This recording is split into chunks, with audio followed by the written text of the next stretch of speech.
So ayan, kinumpleto ko na po ang pagbati ko sa inyo kagaya ng aking mga ingredients na kumpleto.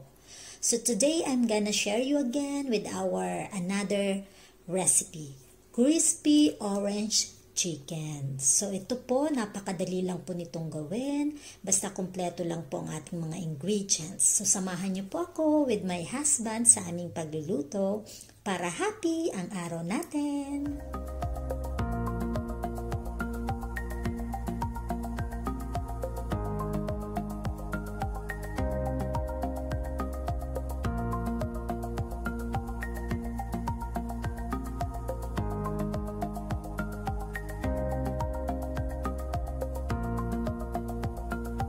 Simulan po natin sa pagluluto ng rice at kapag luto na, set aside muna natin.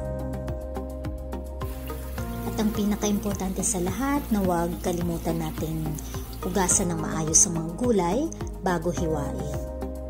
Kung napapansin nyo, palagi po tayong gumagamit ng olive oil sa bawat niluluto natin at talagang hindi po yan nawawala. At saka healthy naman siyang gamitin. Iset muna natin ang oven to 400 degrees. Ihanda ko muna ang baking sheet. Ayan, lagyan ko siya ng foil. Saka ang paglagay ko ng cooking spray. Spread po natin ang broccoli sa inihanda nating baking sheet bago natin ilagay sa oven. Mag-set po tayo ng timer ng 14 minutes para hindi po siya masunog. Alexa, set alarm for 14 minutes. 14 minutes, sorry na. For other option, you can use other cooking oil if you don't have canola oil.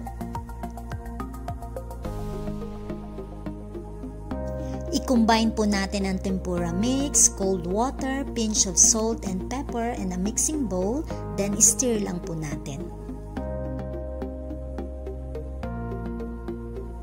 Dito po natin lalagay ang chicken, then coat constantly. Dito naman, gawa tayo ng sauce. So, i-combine natin yung orange juice and sriracha sa isang bowl. Kapag mainit na po ang mantika, saka po natin ilagay yung mga na-coat nating chicken. So, dahan-dahan lang po ang paglagay. So, para malaman kung luto na po yung ating chicken, so dapat nagkukulay brown na po siya kagaya niyan. So, 1 to 3 minutes per side po ang pagbaliktad po natin. Ayan.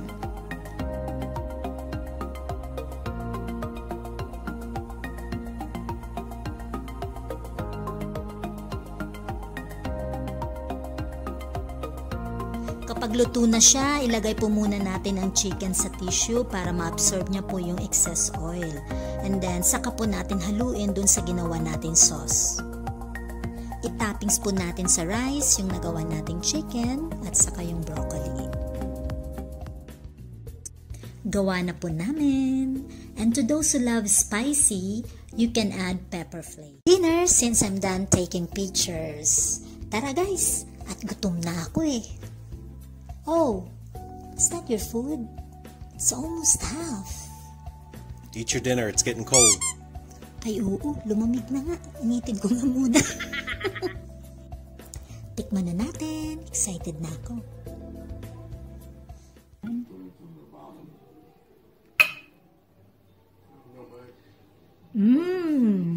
Gulay pa lang, ulam na.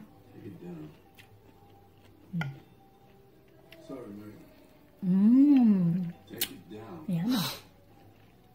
Take it down. Take it down now.